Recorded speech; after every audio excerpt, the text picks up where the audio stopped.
Israel చెప్పినట్టుగా కొన్ని రోజులు ఒక విధ్వంసం సృష్టించేసేసి అక్కడ ఉన్నటువంటి కీలక నాయకుల్ని చంపేసేసి ఒక కొత్తగా రెజీమ్ చేంజ్ చేసేసి వెళ్ళిపోదాం అనుకున్నారు. బట్ అది జరగలేదు. అది జరగకపోగా అక్కడ కొత్త రెజీమ్ వచ్చినప్పటికీ ఆ రెజీమ్ చేంజ్ కాకుండా అదే కంటిన్యూ అవుతూ అండ్ అంతకంటే పెద్ద సమస్య ఒకటి వచ్చింది. అదేంటంటే హార్ముజ్ ని ఇరాన్ కంట్రోల్ చేయడంతో ఒక్కసారిగా ప్రపంచం అంతా కూడా సంక్షోభానికి గురవడము, ఇవన్నీ పరిణామాలు మనం చూస్తూనే ఉన్నాం. ఇప్పుడు 3 నెలలకు చేరుకుంటోంది. ఇంకా 28వ తేదీ వస్తే 3 months పూర్తయినట్టు. సో ఇట్లాంటి టైంలో డొనాల్డ్ ట్రంప్ ఎట్లాగా దీని నుంచి బయటకు పడాలి, ఇరాన్ యుద్ధం నుంచి అని ఆలోచిస్తున్నాడు. దీని మీద చాలా సీరియస్ చర్చలే జరుగుతున్నాయి. సరే, పాకిస్తాన్ ని మధ్యలో పెట్టారు, కానీ పాకిస్తాన్ అమెరికా ఎలా చెబితే అలా వినే పరిస్థితి ఉండేది. అమెరికా ఎలా చెబితే అలా ఆడడం కోసమే పాకిస్తాన్ ని మధ్యలో పెట్టుకున్నారు. కానీ పాకిస్తాన్ ఒక ప్రహసనంగానే ముగిసింది. పాకిస్తాన్ ఇరాన్ కూడా నమ్మే పరిస్థితిలో లేదు. అఫ్ కోర్స్ అమెరికా ఏది చెప్తే అది చేస్తుందని ఇరాన్ చాలా స్పష్టంగా చెప్పిన నేపథ్యమే ఉంది. అయితే ఇరాన్ కి కూడా ఇప్పుడు ఇదొక అవసరం. ఎందుకంటే హార్ముజ్ ని ఇరాన్ కంట్రోల్ చేసినంతసేపు ఇరాన్ అడ్వాంటేజియస్ పొజిషన్ లో ఉంది. ఎప్పుడైతే హార్ముజ్ ని బ్లాక్ చేస్తున్న నేపథ్యంలో ఇటు USS Abraham Lincoln aircraft carrier తో అమెరికా బ్లాకేడ్ మొదలు పెట్టిందో అప్పుడు ఇరాన్ సరఫరాలు కూడా నిలిచిపోయాయి. ఇరాన్ ఆయిల్ ఎక్కడికి తీసుకెళ్లడానికి, ముఖ్యంగా చైనా అన్నిటికంటే ముఖ్యంగా వాళ్ళు దొంగదారిగా ఎట్లా అట్లా మొత్తానికి ఆ చైనాకి ఆయిల్ పంపించేవాళ్ళు. చైనా నుంచి ఆయుధాలు వచ్చేవి so that Iran could sustain ఆ టైంలో. కానీ ఎప్పుడైతే అమెరికా బ్లాకేడ్ మొదలు పెట్టిందో అది ఇరాన్ కి కూడా సమస్యాత్మకంగా మారింది. సో ఇరాన్ కూడా ఇప్పుడు దీనిలో నుంచి బయటకు రావాలని ఇరాన్ కూడా ఆలోచించడం మొదలు పెట్టింది. సో ఇప్పుడు ఏంటంటే అన్ని పత్రికల్లో, ఇంటర్నేషనల్ మ్యాగజైన్స్ లో, ఇంటర్నేషనల్ న్యూస్ అవుట్లెట్స్ లో అన్నిటిలో వచ్చినటువంటి ఏంటంటే US Iran inch closer to deal to end the war అని చాలా వాటిలో వస్తుంది. ఇంచ్ క్లోజర్ అంటున్నారు, అంటే ఇంచు దూరంలో ఉంది, ఇంకా క్లోజ్ అవుతుంది అని. అండ్ ఈవెన్ ఇరాన్ అఫీషియల్స్ నుంచి కూడా ఒక స్టేట్మెంట్ ఏమొచ్చిందని అంటే కనుక అతి త్వరలోనే హార్ముజ్ ఓపెన్ అవ్వబోతోంది అని, ఒక ప్రపంచానికి శుభవార్త అన్నట్టు ఇరాన్ షరతులు ఈతలో ఉన్నాయి. అటువైపు నుంచి ఉన్న కండిషన్స్ ఇప్పుడు మేజర్ గా ఇక్కడ జరుగుతున్నటువంటి ప్రపోజల్లో కీలకమైనటువంటి అంశాలను చెప్తాను. అంశాల్లో కొంత ఒప్పుకోవడానికి సిద్ధంగా ఉన్నటువంటి విషయాలు, ఎక్కడ కాన్స్టెంట్స్ ఉన్నాయో, ఎక్కడైతే ఇబ్బందులు ఉన్నాయో వాటి గురించి కూడా మనం మాట్లాడదాం. సో ఫస్ట్ ఎక్కడ ఒప్పుకుంటున్నారంటే వాటర్ వే రీఓపెనింగ్. సో దీంట్లో వచ్చింది ఏంటంటే ఆల్మోస్ట్ వాటర్ వేని ఓపెన్ చేయడానికి ఇరాన్ ఒప్పుకుంది. ఓపెన్ చేస్తాము, కానీ టోల్ గేట్ గురించి ప్రతిష్టంభన కొనసాగుతోంది. ఈ అథారిటీ ఒకటి వాళ్ళు రెడీ చేశారు, పర్షియన్ గల్ఫ్ కి సంబంధించి ఒక అథారిటీ చేశారు, స్ట్రెయిట్ ఆఫ్ హార్ముజ్ అథారిటీ అని.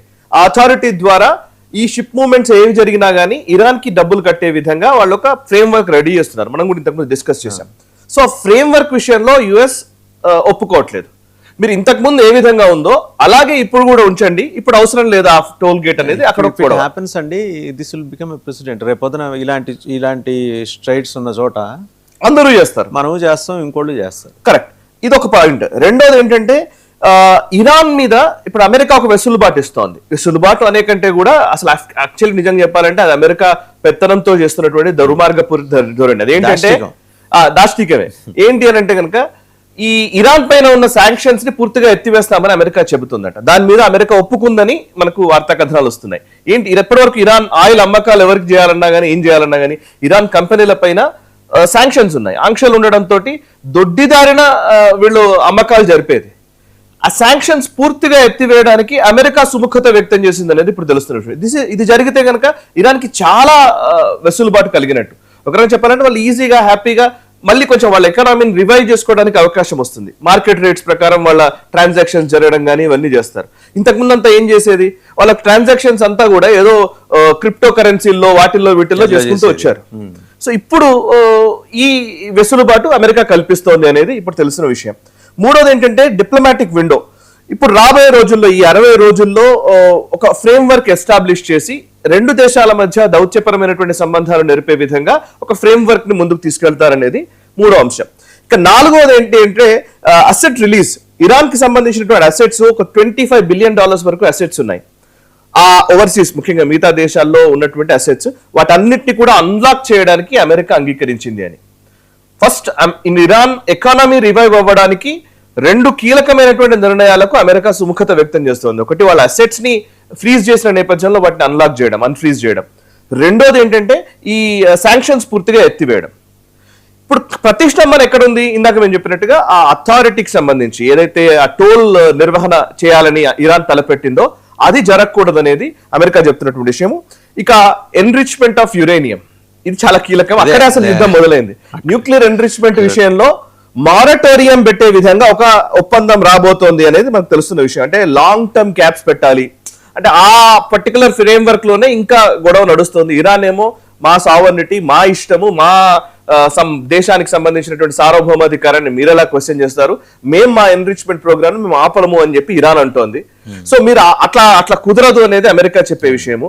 అండ్ దానికి ఏం చేయాలి అని అంటే కనుక ఒక పీరియడ్ పెట్టి పలానా ఇన్ని సంవత్సరాల వరకు ఇంత మేర మీరు యూనియన్ యూజ్ చేసుకోవచ్చు, కొన్ని గైడ్ లైన్స్ ఇచ్చే అవకాశం ఉంది.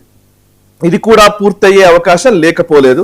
ఇక లాస్ట్ అండ్ ఫైనల్ ఏంటంటే డొమెస్టిక్ గా అక్కడ ఇరాన్ లో ఉన్నటువంటి ఇరాన్ ప్రభుత్వానికి సంబంధించిన వ్యవహారంలో అమెరికా జోక్యం చేసుకోవడాన్ని లేదా మిలిటరీ బేసెస్ గల్ఫ్ దేశాల్లో ఉన్న వాటి విషయంలో ఒక ప్రతిష్టంభన ఇంకా నడుస్తోంది. గల్ఫ్ దేశాల్లో ఉన్నటువంటి మిలిటరీ బేస్లు, యుఎస్ మిలిటరీ బేస్లని ఎత్తివేయాలి, మీరు ఎప్పుడు మా మీద ఈ స్పైయింగ్ చేస్తున్నారు, మా మీద ఎప్పుడు మమ్మల్ని కంట్రోల్ చేయడానికి మీరు ప్రయత్నం చేస్తున్నారు, అది ఉండకూడదు, సార్వభౌమాధికారం మాకు ఇచ్చేయాలి, మాది మేము డిసైడ్ చేసుకుంటాం అనేది ఇరాన్ చెప్తున్నటువంటి మాట. ఇక్కడ కొంచెం పొరపచ్చాలు వస్తున్నాయి. సో మోస్ట్లీ ఇది ఫైనలైజ్ అవ్వచ్చు. మన దేశం వరకు ఏమన్నా ఉంటే చూసుకోవచ్చు, కానీ ఈవెన్ ఇరానియన్ వరకు కూడా వాళ్ళ లజిబుల్ డిమాండ్ని అమెరికా అంగీకరించవచ్చేమో కొంత మేరకు. కానీ ఇది ఇతర దేశాల్లో మీ బేస్లు ఎత్తేయమంటే అమెరికా ఒప్పుకోవచ్చు, అది ఒప్పుకోకపోవచ్చు. అండ్ దానికి ఏదో ఒక ఫ్రేమ్ వర్క్ తీసుకొస్తారు మళ్ళీ. అండ్ ఆఫ్ కోర్స్ అది నెగోషియేషన్ స్టేజ్ లో ఉంది కాబట్టి ఇప్పుడు ఇమీడియట్ గా మేజర్ గా మనకు అందరికి ప్రపంచమంతా ఎదురు చూస్తున్నది ఏంటంటే హార్ముజ్ ఓపెన్ కావడం. ఇరాన్ ఇతర దేశాలకు చేసిన నష్టం గురించి ఏమైనా మాట్లాడతారా?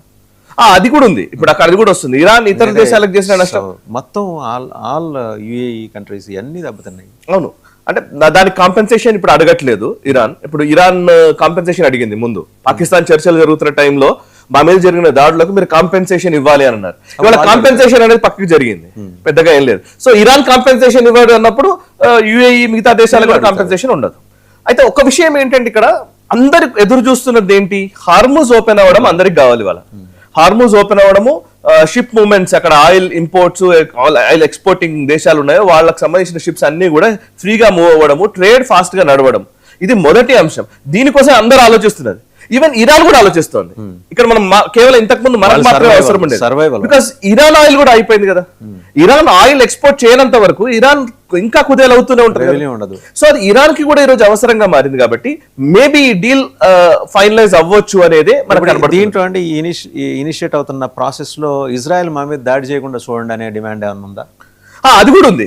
ఇజ్రాయెల్ అనే దగ్గర ఇక్కడ గొడవ ఏంటంటే ఇజ్రాయెల్ లెబనాన్ మధ్య ఇష్యూ ఉంది కదా. ఇజ్రాయెల్ స్టేట్మెంట్ కూడా ఇచ్చింది, నెతన్యాహు స్టేట్మెంట్ ఇచ్చాడు, లెబనాన్ మీద ఏ అటాక్స్ అయినా సరే దానికి ఈ డీల్ కి సంబంధమే లేదు అని చెప్తున్నాడు.